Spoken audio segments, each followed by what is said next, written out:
up, guys, and welcome back to the channel where we learn, do, and talk about photography until we're sick of it. I'm coming to you today from the gorgeous Shawnee National Forest, and you should take that as a sign that I do intend to program some standard outdoor photography nature content on the channel this month, so do be on the lookout for that. But before I jump right into that, I wanted to take one or maybe two videos to discuss some questions that I'm increasingly frequently getting through the fiat of the YouTube channel. I get questions about gear that I use, about photography techniques, and increasingly, and especially over the last year, I've gotten more questions regarding starting and managing and running a YouTube channel.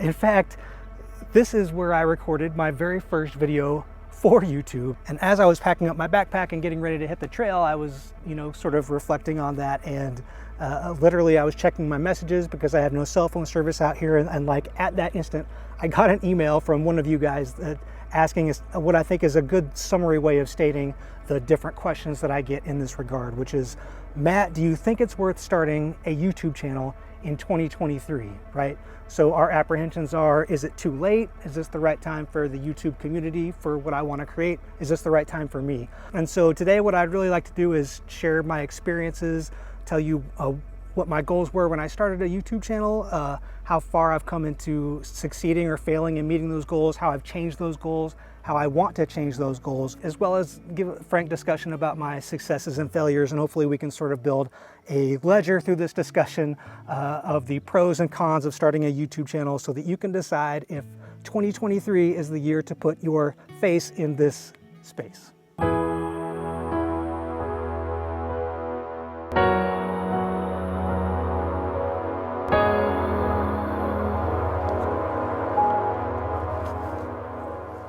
Okay, if you haven't picked it up so far, my name is Matt Ramsey. I do camera stuff on this channel. I share my experiences doing camera stuff. In 2018, I started a landscape photography practice, turning my almost 20-year hobby of landscape photography into a revenue stream by selling prints of my landscape photos. And in 2019, 4 years ago, I started this YouTube channel to address different media needs that I had regarding that endeavor. In 2021, I extended my photography efforts to include commercial photography and videography services. Much of that is related to skills that I gained in building the YouTube channel, so we will touch on that later.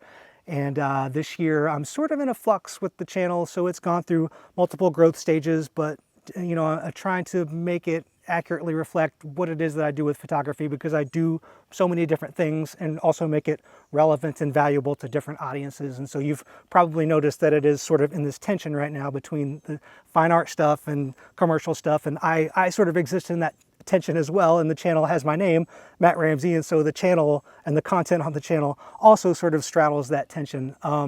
But my name was not always on the channel. It has been named different things in the past, and it's gone through different stages and has flexed and adapted with your needs and with my needs. So like I mentioned, in 2018, I started a practice of selling my landscape photography prints in art galleries, at art shows, craft fairs, right? That kind of small local showing of my work. And a challenge that I found that I was up against in that space was, when you look at a landscape photo on a gallery wall, $200, $300, $400, $500, and that sits next to a small market oil painting, let's say, of a landscape of $100, maybe $50, right? I think the uninformed art buyer will look at those two and say, well, this came off some guy's printer.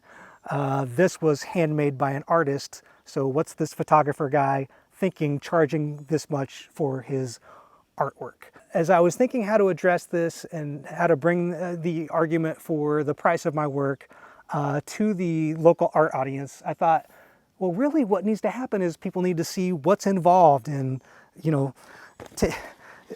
taking one of these full of, $10,000 worth of camera stuff up a mountain into some remote location over and over and over again until the suitable weather conditions exist to capture it as a landscape photograph, spending a better part of a day processing it. I'm ranting at this point, but I thought if I could just sort of show people that it would raise awareness for the value of my work and they might see it differently. So My solution to that problem was to get into creating long form videos, and I started bringing extra cameras with me to make long form videos that documented the process. I put those on my traditional Facebook and Instagram feeds, and those were successful in reaching people and getting the kinds of comments and shares that I was hoping for, of people expressing that they had no idea that this was the work that was getting involved in making a single landscape photograph. And at the time, that audience consisted of my family, my friends, their friends, and other people in the community who would discover me and find this content as sort of a supportive backbone to discovering who I am and what I do as an artist. So at that time, there really was no use for me on YouTube until I had done that for about a year and had matured and developed my fine art product into something that was sort of escaping the bounds of local sales in local arenas.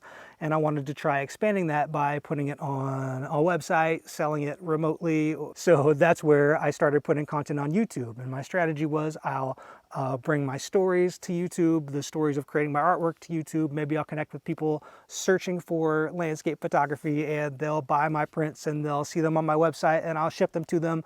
And this, out of all the things I've tried with my photography, the majority of which were successful over the last 5 years, this was probably the least successful idea that I had. And yet, 4 years later, here I still am making these YouTube videos. So why don't I tell you why that failed and why I'm still doing this? Are you guys also super thirsty, or is it just me? Casey's, the official spring water of talking into a camera after rock climbing and hiking all day. I've actually been trying to get Casey's to sponsor my channel for over a year.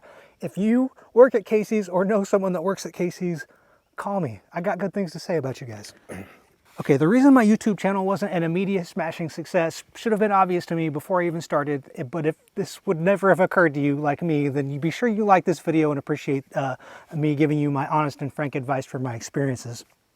People discover your content on YouTube by searching for it.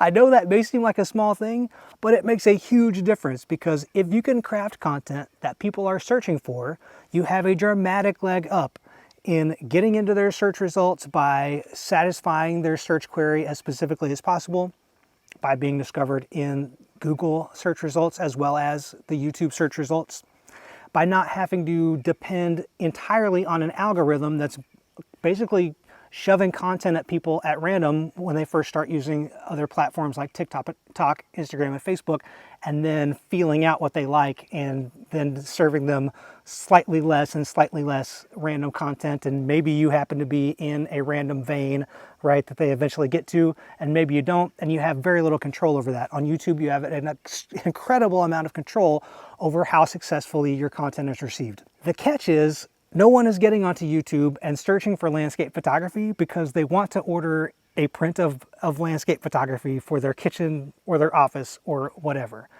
People are getting onto YouTube searching for landscape photography because they want to learn how to do landscape photography. They want to know what camera to use for landscape photography. Maybe they want some tips and examples, or they just want to watch stories that inspire them to get out and do landscape photography. They want to know what the good locations are, whatever. These are the least likely people on earth to buy prints of my landscape photos, and have even less need than the average person for my landscape photos. YouTube is a community of enthusiasts and professionals and amateurs looking to get information, not a group of people mindlessly scrolling through reels of content for entertainment who might occasionally happen upon something that interests them as a purchase.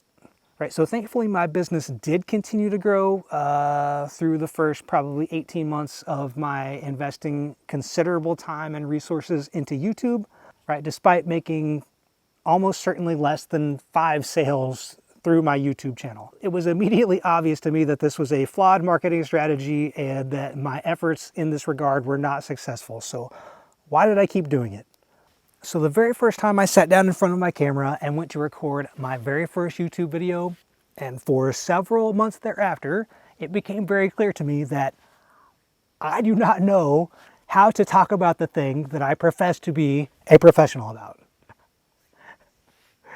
That was unacceptable. I don't know how I can claim to have ambitions of becoming a professional, of telling people about what I do, of getting people excited about what I do, of driving sales channels to get people, to galvanize and motivate people to buy products related to what I do, to trust me as an advisor, to enlist my services. If I can't get in front of an audience of 0 people and confidently tell it what I do, why I like doing what I do, why I'm passionate about it, why it's meaningful to me, why I think I'm the right person to do it, right? All of these extremely important topics to my business practice, I had no prepared language to articulate. Unacceptable. Thank God I started on this failed path to YouTube marketing, or else I never would have realized that I had this huge blind spot in my marketing strategy. Right? Not just in my marketing strategy, but in my personal presentation, or potentially maybe even just a flaw in how well thought out my business strategy is, or how well my understanding of my art practice is. So it became very important to me, even though my videos were getting no traction, maybe because my videos were getting no traction, to continue addressing the camera, working through, my elevator pitch, my sales language, developing the discussion points that I still use today, right? This process took several months, 6 months, maybe even almost a year of dialing in how I want to talk about photography to people. Right now, I'm reasonably comfortable hosting workshops, addressing conference attendees, etc., etc. If I had just showed up to a conference and attempted to make an address without having had the experience that I have of dialing in my language through this YouTube channel, I can't imagine how embarrassing that first experience would have been. And so I'm actually really, really grateful that I stuck with YouTube through the rough period of nobody watching, making videos for nobody, because essentially, and I think I somewhat understood this at the time, I was really making these videos for myself and investing that time into my personal presentation. There was a period where I was deciding if I wanted to continue doing YouTube and if I wanted to continue fleshing it out. Right, I had probably amassed maybe 100 subscribers and a few hundred hours of watch time, and so that's not nothing, right? That is an accomplishment, but it's certainly a time where I had to assess if I wanted to continue investing in it at the pace that it was growing, because it was not contributing to my income.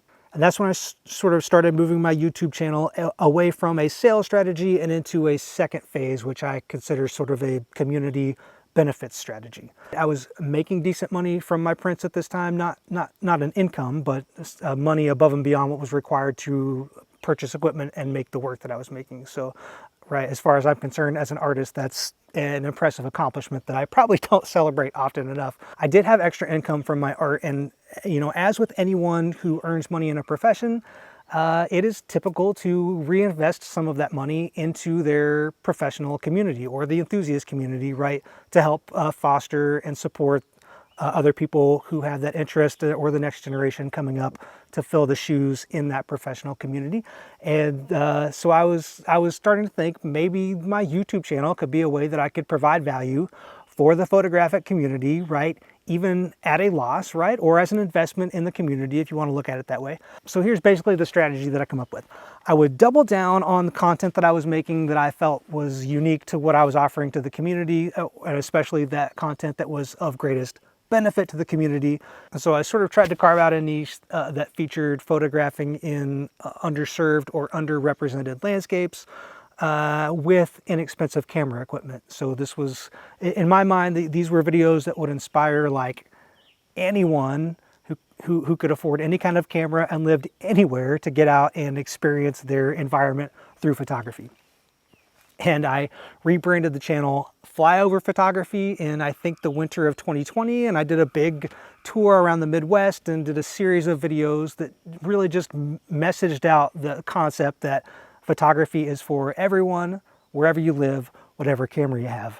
And I did giveaways, and the channel did grow substantially through that, but that was not the intention of the exercise. I really just wanted to start repurposing the channel to some community benefit. And this continued through 2021. When I was in Scotland, I didn't need to make YouTube videos because I just felt like there was a great propensity for YouTube to sort of create a sense of community around a solitary activity, which landscape photography often is. I'm here completely by myself today. I love it. I'm here hiking, I'm here climbing, right? I'm here taking beautiful photos, and I can go talk about hiking at the local hiking supply shop and I can go talk about climbing at the local climbing cafe, but where do I go talk about the experience that I had taking landscape photos? How can I connect with other landscape photographers? I thought YouTube could sort of be the analog for that, for those of us who enjoy this and maybe want to incorporate a social element into it. And so basically running my YouTube channel as a community benefit. I did that up until basically a few months ago when I started to extend the services of my business to also do commercial artistry through photography and videography. So if you've joined recently, or even if you've been a subscriber of my channel for a while, right, you sort of caught me at a place of being in a professional flux and adjusting my social media and all of my various online identities to reflect the broad variety of things that I do with my camera. So this March, I left my last full-time labor job to step into photography full-time, and I think that's really exciting, and I'd like to be giving you guys advice on how to make a step like that for yourself. And so we're looking at 4 months that I've done nothing but photography and done better than just paying my bills by doing a diverse amount of photography things. So I feel like coming to the conclusion of this journey of moving my photography from a hobby into a business, I have a lot of different things to talk about with photography, but it's hard to make it a cohesive subject because I do so many different types of photography and so many different things with my camera, and I'm just trying to continue to provide that value to you guys so that you can see my story either as a source of inspiration or as something that says, not for me, I want to stay away from that, right? But whatever the case is, I'm trying to make these channels reflect everything that I do with my camera so that you have an understanding of what can inspire you to do as an amateur, or what's required of you if you want to, especially in a small market, bring your services to your local marketplace. And so moving my channel forward, I think that incorporating more of this commercial content, right, content that showcases ways that I'm making money with my camera, maybe giving professional or business advice, and I'd also sort of like to expand. I don't know if you noticed, but at the beginning of this year, I changed my slogan on my intro from Matt Ramsey, exposing the unseen, scene by scene, which is, I think, is a clever bit of marketing, right? Because I was focused on showing off landscapes that maybe not everyone would appreciate photographically. To Matt Ramsey, everyday creativity, because I think it would really, really be awesome if I could find a way on this channel to talk not exclusively about photography, but about photography and videography as a piece of just living in a healthy, expressive lifestyle, right? Wherein a person is engaged in multiple artistic disciplines, right? So you probably don't know this about me because I don't talk about it on the channel very often because the content is quite niche, but I have a degree in English. I'm about to be published. I'm about to be published in a short story anthology. I love songwriting. I went to school on a music scholarship, and I just live a generally fulfilling and expressive life. And it's not something that I see addressed in a holistic way on any social media very often, but especially on YouTube. And so I think it would be great if I could find a way to incorporate that in the channel. So these are the benefits of running a YouTube channel. You're going to potentially have an opportunity to make sales. You're definitely going to be connected to people in your professional or enthusiast community. Perhaps you can provide them professional services they need. You're at the very least going to have an opportunity to try to provide them content that is entertaining, educational, or valuable in some way to them. What are the costs of YouTube? If you're a photographer like me, you've got a huge advantage because you probably already have a camera and you know how to use it, so that's great. Bear in mind that if you're going to make content of you demonstrating your photography techniques, you're going to need another camera. So you definitely have a leg up there potentially, and if you have a good computer that you use for editing photos, that could also be a leg up. But just keep in mind that not every computer that can edit photos is necessarily also good for editing videos, right? It's quite more computer resource demanding. So maybe just take stock of that. Be sure that you're accounting for the fact that you're going to have to edit these videos, and also video editing software is typically much more intensive than photo editing software, and so there's going to be a learning curve there as well. But the benefit to that to me is that has investing in whatever I've needed to learn or buy to be able to produce and edit videos has more than paid off in what it's allowed me to offer to as a commercial service. There is no such thing as investing too much money or time into video production. It's a very valuable service in my assessment. The biggest investment, I think, of YouTube that is hidden is the time involved, because I really should have timed how long it took me to record this video, right? Just planning out the dialogue that I wanted to deliver to the camera probably took an hour or 2 hours, right? Setting up the camera setup probably took half an hour, because I'm trying to move the cameras and get them situated, and you get the idea. And then this is just to put the files on the memory cards. They have to be transferred into storage.